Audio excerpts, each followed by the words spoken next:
This is Taye Brown Regional at the Jacksonville Equestrian Center, Cecil Sports Complex. On the left is the Jacksonville Equestrian Center. On the right is the Cecil Aquatic Center when you first pull in, and then at the back is where the trailhead begins. This is the Aquatic Center over here to the right of the Equestrian Center. All of this property behind the Aquatic Center, the city of Jacksonville has turned into the Fairgrounds relocation project. So all of that acreage was cleared to provide an area for our fair that wasn't in downtown Jacksonville, because downtown Jacksonville just could no longer facilitate the event. So this has all been cleared, and the new center for the Fairgrounds has been built, and around it, a good portion of it is black chain link fence. So as you walk down the sidewalk, that's Equestrian Center on the left, City of Jacksonville property on the right, this is all chain link. Once you get to the turnaround at the Equestrian Center, the roundabout, the chain link abruptly ends, and this type of fencing begins. The city contracted May Contracting LLC to put up all of the fencing, because those signs are also posted on the black chain link. So it goes to the very corner over here at the start of the trailhead. It's maybe aluminum, I'm not sure, but it's already becoming severely damaged by maybe some of the equipment out there that they're using, I'm not sure. Then you get down here to the end where the trailhead begins, and the iron fencing or aluminum fencing turns back into chain link fence, which surrounds a good portion of the rest of the perimeter. My family has been coming out to this area for decades now to take advantage of the park, to enjoy the wildlife. There are multiple deer populations that come and feed out in the horse pastures of the Equestrian Center. The fencing over there is designed specifically for livestock, so the livestock can't get hurt, and that includes also the deer populace out here. I came Saturday to do my regular trail walk, and it just was an absolutely horrible day. It ended up being a horrible, horrible day. This is a map prior to the buildup over here of what this Cecil Field Recreational Trail looks like. All of this acreage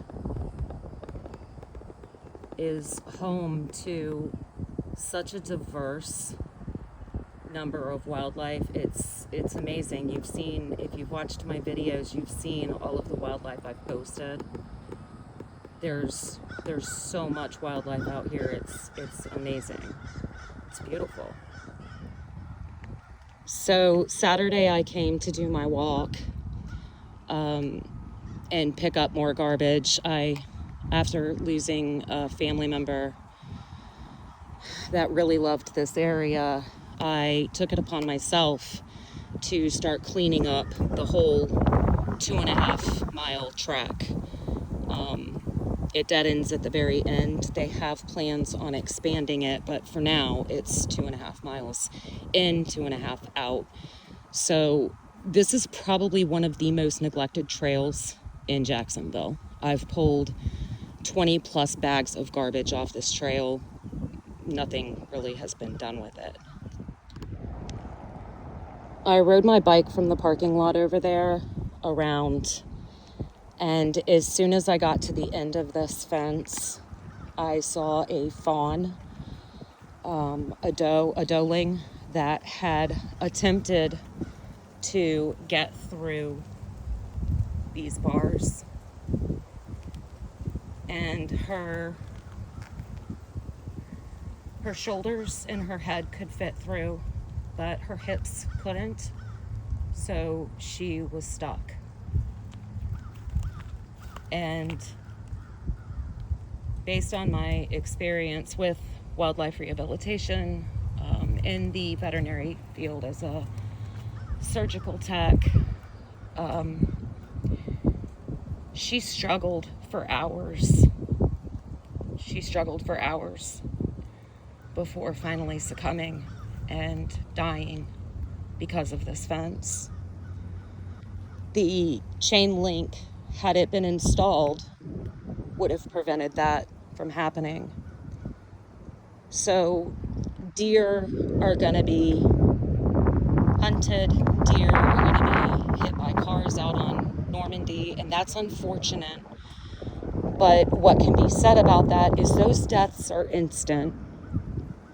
What this animal went through took hours. It was a horrible, horrible way to die.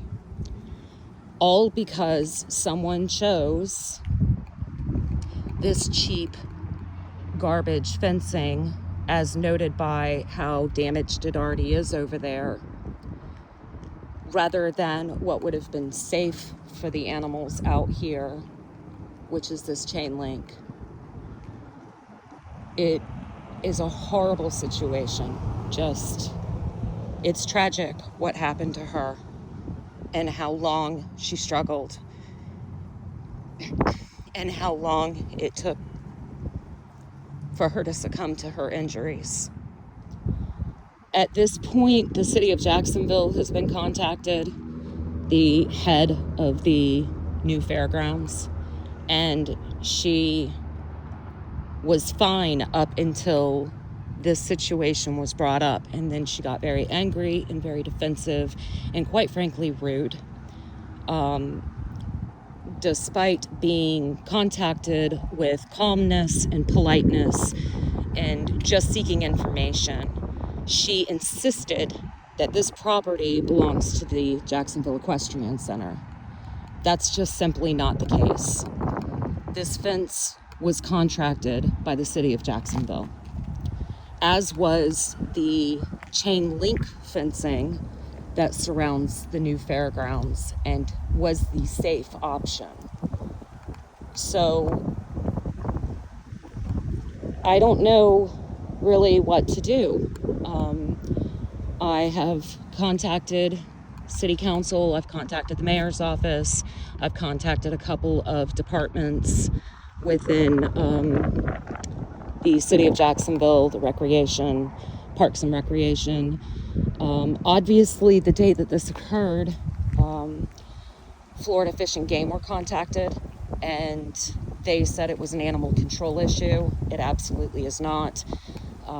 It's wildlife. They said that because they only have 2 officers for this area, they don't send officers out over things like this anymore. So they did make it very clear not to take the body, to inter it. My thought process was to bury the body, and they made that very clear not to do that. So the doeling was placed about 40 yards back and about 10 yards to the left. So I was abiding by what I was told. She wasn't taken home and buried. She wasn't even buried here. But this fence, I don't know if it was placed here for aesthetics. It seems as such, given how cheaply made it is. And it's already damaged over there, which I'm assuming the taxpayer's going to have to pay to replace or fix. This fence is a nightmare for the herds of deer out here, for the wildlife out here. It needs to be replaced with the chain link. It never should have been this in the first place. Anybody that knows this area is filled with herds of deer. So at the end of the day, she did not deserve to spend hours upon hours of her life fighting a lost battle, all because this fence was put up rather than the chain link being continued. So I'll follow up on this situation when I can, as more information becomes available, as offices decide when they're going to call back about this. I know this isn't a pressing issue for some people.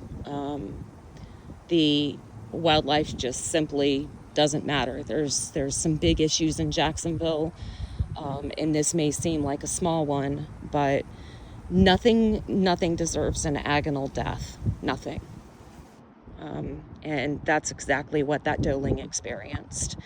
So I would really like to see this addressed and this situation resolved, and it not take a ton of red tape, a ton of bureaucracy, or a ton of time to get there, while the other animals out here are put at really serious risk. In the meantime, I will continue my efforts to clean up Taye Brown Regional Park, and hope that someone from Parks and Recreation or any of the number of agencies I've contacted contacts me back, and this can get resolved. This was a very, very horrible death. It was needless. It wasn't an accident. It was horrible. And again, everybody out here knows about the deer population, and anybody that owns livestock knows how incredibly dangerous these types of fences are for deer. If you're a livestock person, for goats, these are just terrible fences to have around wildlife or small livestock. So I really hope something gets done in an expedited manner, because this can't keep happening. And I can't come out here 10 times a day to check this fence line. Having to come out on a weekly basis to get a handle on the garbage situation out here has been difficult enough, but it's something I've dedicated myself to in memory of the person I lost, as well as for the environment and the animals living in this environment out here. So I will keep everybody up to date on this situation, and hopefully we can find resolution quickly.